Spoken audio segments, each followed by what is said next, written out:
Pas rinumërimit të votave në Kosovë, Fikrim Damka nga partia e turqve KDTP është i vetmi që e ka humbur mandatin e deputetit. Koordinatoria nacionale e zgjedhjeve në prokurorinë e shtetit, Laura Pula, tha se Damka gjithsesi duhet të intervistohet në rastin ku dyshohet se ka pasur manipulim të votave.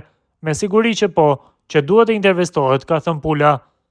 Gjithsesi, unë sa e di e kemi vetëm një rast që një deputet e ka humbur mandatin dhe është ky deputeti, Fikrim Damka. Nuk e kanë vëritur që ka mandate të humbura për deputet të tjerë, pavarësisht tendencave që t'ju rrisin numrin e votave me qindra mira, prap nuk kanë arritur kuotën e saktë nga vendi prej nga vijnë për me u bë deputet. Prandaj ky është i vetmi kandidat që e ka humbur mandatin e deputetit dhe pa më dyshje që duhet të intervistohet, tha Pula. Të jemi të qartë, kjo është çështje ekskluzive e prokurorit përkatës për ta vazhduar hetimin deri në fund. Rinumërimi i deri tanishëm i votave ka lënë jashtë kuvendit ministrin në detyrë të zhvillimit rajonal dhe kryetarin e Partisë Demokratike Turke të Kosovës, Fikrim Damkën. Bazuar në shifrat e deri tanishme, mandati pritet i kalojë Ergul Mazdrekut, i cili ka 2511 vota, me 15 vota më shumë nga rinumërimi.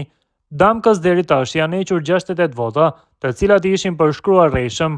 Totali i votave të tij aktualisht është 2449, pas rinumërimit të 460 nga 914 vendvotime. Rinumërimi i votave ka zbardhur manipulimin që është bërë në qendrat komunale të numërimit. Devijimi më i madh është evidentuar në Prizren.